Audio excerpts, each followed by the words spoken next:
Your salary doesn't align with our new compensation structure, Sloane Reeves said flatly, her manicured hands folded neatly on the polished conference table. 2 security guards hovered by the door, their presence making the implication clear. This is effective immediately. I looked at her, taking in the expensive silk blouse and the carefully rehearsed expression of corporate regret. Behind those practiced eyes, I could see what she really thought. That I was just another line item to be trimmed in the post-merger efficiency sweep. I understand, I replied, smiling calmly. I wish you all the best. My name is Marissa Langley.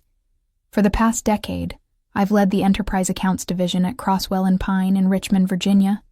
Or rather, I had. I built that department from scratch, cultivating relationships with our top clients until my team was responsible for 40% of the company's annual revenue. 10 years of early mornings and late nights, canceled vacations and postponed family gatherings, all dedicated to making sure our clients felt valued, and in less than 15 minutes, it was over. I gathered my personal items from my office while my team watched in stunned silence. Many had tears in their eyes. I hugged each of them, whispering encouragements and thanking them for their hard work. Then I walked out of the building without protest, my head held high. As the glass doors closed behind me, I took a deep breath of the crisp autumn air. The security guard who had escorted me out, Thomas, who'd worked there for 12 years, and whose daughter I'd helped get an internship last summer, looked apologetic. I'm sorry, Mrs. Langley. This doesn't feel right. It's okay, Thomas. Change is part of business. But as I drove home, the weight of what had happened finally hit me. I had given everything to Crosswell & Pine. I had delayed starting a family, missed my father's 70th birthday celebration, and worked through pneumonia to close our biggest account. All because I believed in what we were building. When the merger with Ardentix Group was announced 3 months ago, I'd had reservations. Their corporate culture was notoriously cutthroat, and rumors of their strip-and-sell tactics had circulated in the industry for years. But the board had assured us that our company's values would remain intact. Now I understood the truth. This wasn't just a compensation issue. Sloane wanted my clients, but not the person who had earned their trust. She thought those relationships would transfer seamlessly to whoever took my place. I pulled into my driveway, turned off the engine, and smiled to myself. Sloane Reeves was about to learn a valuable lesson about the difference between clients and relationships. The first call came while I was still unpacking my box of office belongings. It was Harold Fletcher, CEO of Fletcher Logistics, one of our largest clients. Marissa, what the hell is going on? I just heard you're out. It's true, Harold. The new management decided to go in a different direction. Different direction? You've been our point person for 7 years. You guided us through that nightmare with the Asia-Pacific expansion. My board trusts you. I could hear the genuine concern in his voice, and it touched me. Harold and I had developed a rapport that went beyond the typical client-vendor relationship. When his wife was diagnosed with breast cancer last year, I'd connected them with the specialist who ultimately saved her life. I appreciate that, Harold, really. But companies change, and so do priorities. Well, our priority is working with people we trust. I'm calling Sloane Reeves myself. Similar conversations followed throughout the day. Each client expressed shock, confusion, and in some cases, outright anger. I was careful not to criticize Crosswell or Ardentix. There was no need. The situation spoke for itself. That evening, my husband James prepared dinner while I sat at our kitchen island, scrolling through dozens of messages from colleagues and clients. "You're taking this remarkably well," he observed, sliding a glass of wine toward me. "What good would falling apart do?" I replied, though the truth was more complicated. I had suspected this might happen from the moment the merger was announced. Ardentix had a pattern: acquire companies with strong client relationships, cut the expensive relationship managers, and hope the clients stayed through inertia. It worked often enough to make it their standard procedure, but they had miscalculated this time. What Sloan didn't understand was that my clients weren't just attached to Crosswell and Pine, they were attached to me. I wasn't just a department head. I was the person who answered their calls at midnight when problems arose, who remembered their children's names, who anticipated their needs before they even realized them themselves. "So, what's your plan?" James asked, knowing me too well to believe I didn't have one. I took a sip of wine and thought about the non-compete clause in my contract. It was stringent, but not impossible to navigate. And more importantly, I knew exactly which clients would follow me once it expired. For now, I'm going to take a much-needed break. Maybe we'll finally take that trip to Portugal we've been talking about. I smiled, but my mind was already racing with possibilities. The news of my termination spread quickly through Richmond's business community. By the following morning, my phone was inundated with messages. Former colleagues, industry contacts, and even competitors expressing their disbelief. I spent the day organizing my home office and responding to messages. Around noon, my former assistant Eliza called. "It's chaos here," she whispered. "Sloan's been in emergency meetings all morning. Fletcher Logistics, Westland Manufacturing, and Davidson Partners all called demanding to know why you were let go." "That sounds stressful," I said neutrally. "Marissa, she's telling everyone that you were asking for an unreasonable compensation package after the merger, that you were being difficult." I laughed softly. "That's interesting, considering I was never even given the opportunity to negotiate. Everyone knows it's not true. Your team is furious. We're all updating our resumes." After we hung up, I sat back in my chair, contemplating. Sloan was already crafting a narrative to justify my termination. It was predictable, but short-sighted. The clients knew me too well to believe I'd put personal gain over their needs. Later that afternoon, I received an unexpected visitor. Gerald Davidson himself, the 80-year-old founder of Davidson Partners, was standing on my front porch. "I hope I'm not intruding," he said when I opened the door, leaning slightly on his cane. "But some conversations shouldn't happen over the phone." I invited him in and made tea. Gerald had been my first major client when I joined Crosswell and Pine. He had taken a chance on me when I was still proving myself, and that trust had evolved into a friendship that transcended business. "I spoke with Sloan Reeves this morning," he said, his weathered hands wrapped around the teacup. "She fed me some nonsense about restructuring and compensation packages." "That seems to be the official line," I replied. "Marissa, I've been in business for over 50 years. I know when someone's trying to sell me a load of garbage." He set down his cup firmly. "Davidson Partners has been with Crosswell and Pine because of you. When my grandson had that problem with substance abuse, you found him the treatment program that turned his life around. When we needed to pivot during the pandemic, you were there with solutions while everyone else was panicking." He reached into his jacket and pulled out an envelope. "This is a letter formally notifying Crosswell that we're reviewing our contract. I wanted you to know before they did. Gerald, I appreciate your loyalty, but I don't want you to make business decisions based on personal feelings." He smiled, the wrinkles around his eyes deepening. "This is a business decision. Without you there, the quality of service will decline. It's that simple." After Gerald left, I sat with the knowledge that the first domino had fallen. Not because I had pushed it, but because relationships built on genuine care and trust have their own momentum. The realization was both sobering and empowering.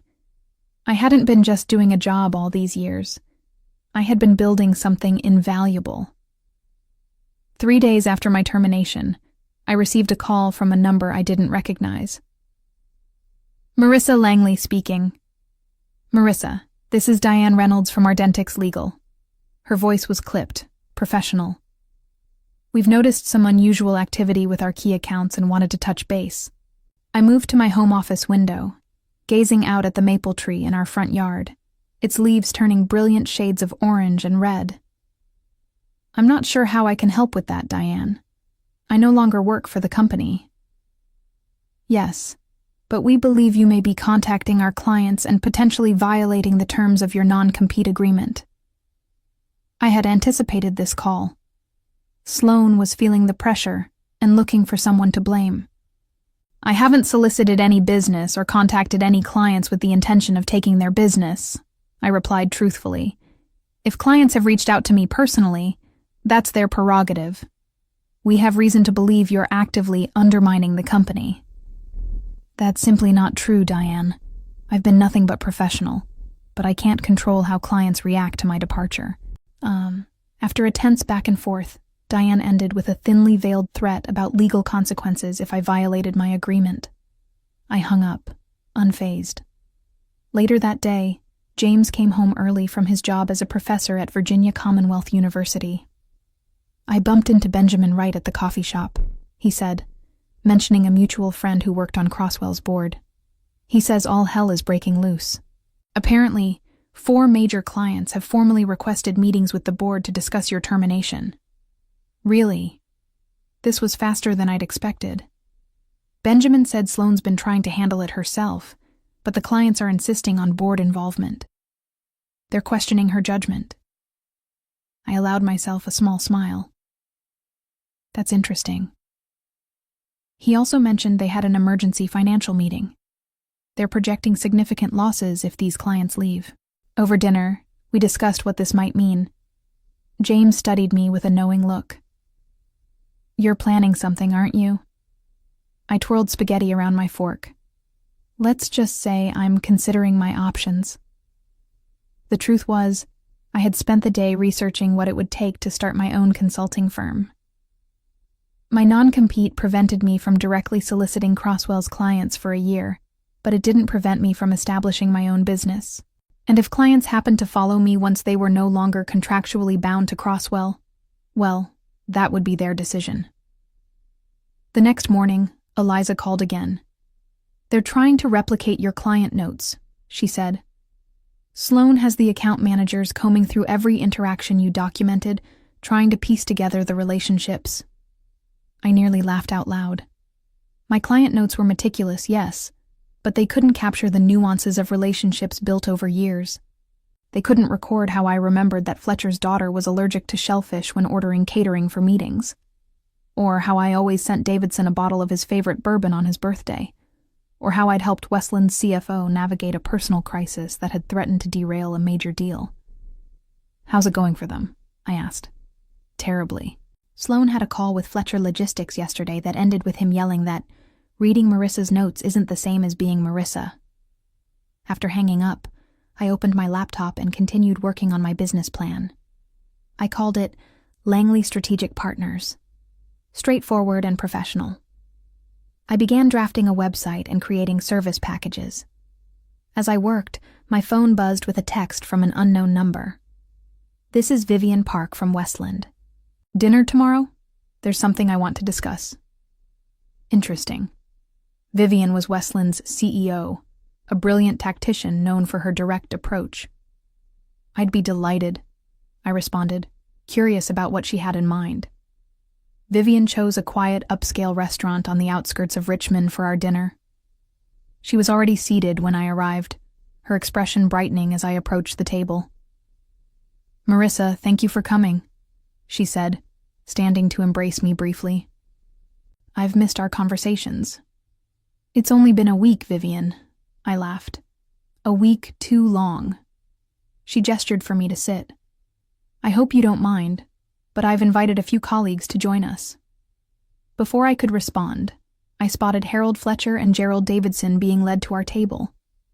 Behind them was Anthony Torres, CEO of Torres Innovations, another of my former key clients. What's going on? I asked as they took their seats. We're staging an intervention, Harold said with a grin that didn't quite mask his seriousness. For Crosswell and Pine. Over appetizers, they revealed that each of them had met with Sloane Reeves and left unimpressed. The board had reached out to some of them directly, trying to smooth things over, but the damage was done. She tried to tell me that your departure wouldn't affect our service level, Anthony said, shaking his head. Then couldn't answer basic questions about our upcoming product launch, information you've had for months. The bigger issue, Vivian added, is trust. How can we trust a company that discards someone like you so carelessly? It shows a fundamental misunderstanding of why we do business with them. I listened, touched by their loyalty but cautious. I appreciate the support, but I don't want to be the reason your companies make decisions that might not be in your best interests. Gerald Davidson tapped his water glass with a spoon. That's precisely why we're here, Marissa. This is about our interests. They had a proposition. They knew about my non-compete agreement, but they also knew it would eventually expire. In the meantime, they wanted to know if I was planning to start my own firm. We've discussed this among ourselves, Harold explained.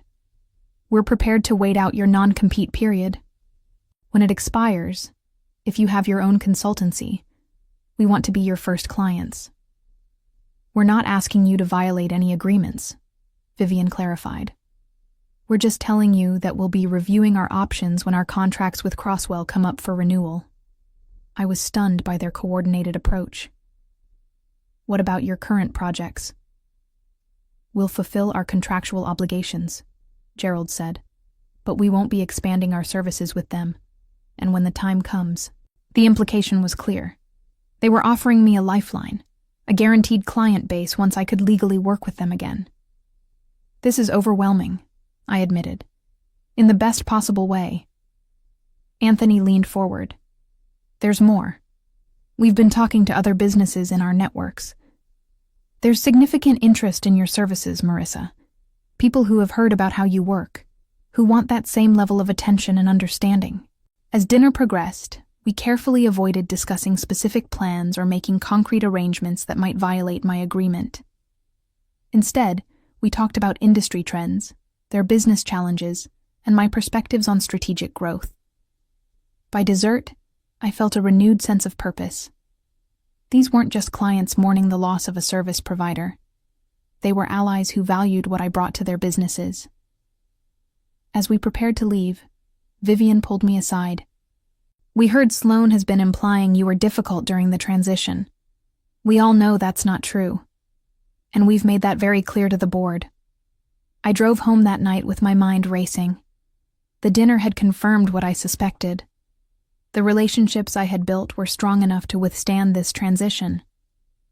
Moreover, they represented an opportunity to create something new, something that truly reflected my values. When I walked through the door, James took one look at my face and knew. Good dinner? Life-changing, I replied. The following week brought a surprising development. I received an email from Lawrence Bennett, chairman of the board at Crosswell and Pine, requesting a meeting. I agreed, suggesting we meet at a neutral location, a quiet cafe near the river.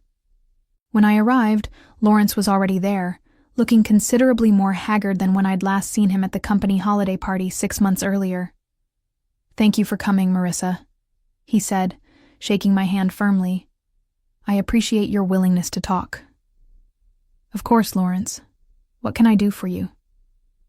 He sighed, running a hand through his silver hair.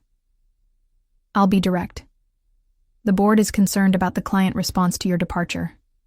We've received formal letters from 6 major accounts expressing their disappointment and indicating they're reviewing their contracts. I nodded, keeping my expression neutral. I understand that must be challenging. It's more than challenging. It's potentially catastrophic. He leaned forward.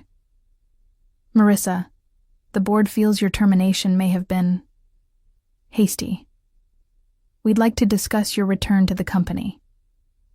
I had suspected this might happen, but hearing it still sent a jolt through me. In what capacity? We're prepared to offer you a promotion. Senior Vice President of Client Relations reporting directly to the board. A significant increase in compensation, of course. And Sloan? She would remain CEO, but your division would operate with considerable autonomy. I took a sip of my coffee, considering his offer. It was tempting, a vindication of sorts, but something felt wrong about it. What happens to my team? The people who are currently trying to manage my client relationships? Lawrence hesitated. There would be some reorganization, naturally. Translation. Those people would be pushed aside to make room for me. The same callous approach that had been used with me would be applied to them. I appreciate the offer, Lawrence, but I need to consider it carefully. He looked relieved, clearly having expected an immediate rejection. Of course. Take the weekend to think about it. After he left, I called James to share the news. Are you considering it? He asked. I don't know, I admitted. It would be easier than starting from scratch. But it would mean working under the woman who fired me without cause, in a company culture that's shifting away from everything I value. That evening, I received another surprising call, from Eliza. I shouldn't be telling you this, she began, her voice hushed. But Sloan had another meltdown today. Westland Manufacturing informed her they won't be renewing their contract when it expires next quarter. She's blaming everyone but herself. How are you holding up? I asked, concerned for my former team. It's getting worse. 2 of the account managers have already quit. The rest of us are just trying to keep things from completely falling apart. After we hung up, I sat in my home office for a long time thinking.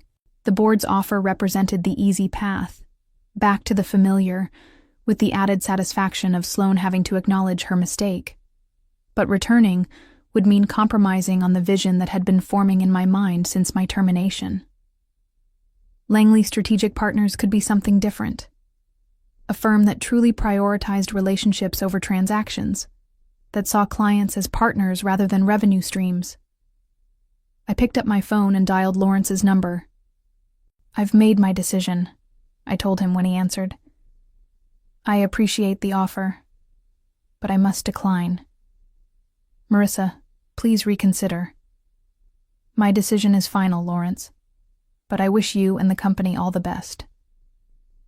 As I hung up, I felt a weight lift from my shoulders. Sometimes the hardest decisions are the ones that ultimately set us free.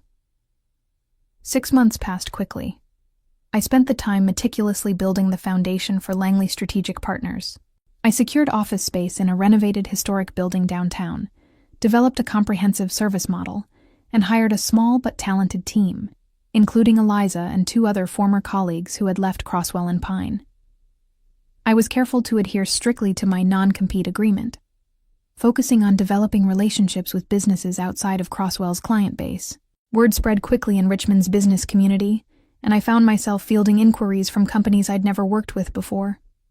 Meanwhile, the situation at Crosswell and Pine continued to deteriorate. Through the grapevine, I heard that Fletcher Logistics had reduced their contract by 60%. Davidson Partners had shifted all new projects to other firms. Westland Manufacturing had not renewed their contract at all. The morning my non-compete officially expired, I woke up feeling oddly calm. This was the day I had been working toward, but there was no need to make dramatic moves. The groundwork had already been laid. I arrived at the office early and had just settled at my desk when my phone rang. Is today the day? Harold Fletcher asked without preamble. I smiled. It is. Excellent. I'm sending over the contract we discussed. We've been holding this project specifically for you. By noon, I had received similar calls from Vivian, Gerald, and Anthony. By the end of the week, Langley Strategic Partners had signed contracts with 5 former Crosswell clients, representing nearly $2 million in annual revenue. I hadn't poached a single client. I hadn't needed to. They had come to me of their own accord, precisely as we had discussed that night at dinner 6 months earlier. The most satisfying moment came when my assistant forwarded an email that had been sent to my new company address. It was from Sloan Reeves, requesting a meeting to discuss potential collaboration opportunities. I politely declined. 1 year after my termination, Langley Strategic Partners had grown to a team of 15, serving 22 clients across various industries. We had moved to larger offices and were developing a reputation for excellence and integrity. I was reviewing quarterly projections when Eliza knocked on my office door. You have a visitor, she said, looking slightly uncomfortable. Sloan Reeves. I raised an eyebrow. I don't recall having an appointment with her. You don't. She just showed up and insisted on seeing you. I sighed. Send her in. Sloane entered my office, looking far less polished than she had the day she fired me. The confident posture was gone, replaced by a tense, almost desperate energy. Marissa, thank you for seeing me, she began, taking the seat across from my desk without waiting for an invitation. What can I do for you, Sloane? She took a deep breath. I'll be direct. Crosswell and Pine is struggling. We've lost 40% of our revenue since your departure. The board is considering drastic measures, including a potential sale of the company. I waited, suspecting there was more. I wanted to propose a merger between our companies. Your client relationships combined with our infrastructure could be powerful. The irony was almost too perfect. A merger, I repeated. Yes, with you taking a leadership role, of course. I studied her, recognizing the desperation behind her proposition. This wasn't about collaboration. It was about survival. I'm afraid that won't be possible, I said finally. Our companies have fundamentally different approaches to business and client relationships. Marissa, please. I wish you all the best, Sloane, truly, but my answer is no. As she left, I felt no triumph or vindication, just a quiet confirmation that I had made the right choice in creating something new rather than trying to fix what was broken. The revenge I had imagined wasn't in watching Crosswell and Pine struggle, but in the success I had built from the ground up. I had proven my value not through confrontation, but through consistency and care. I learned that sometimes the most powerful response isn't fighting back, it's moving forward. And in that forward motion, I found not just success, but fulfillment.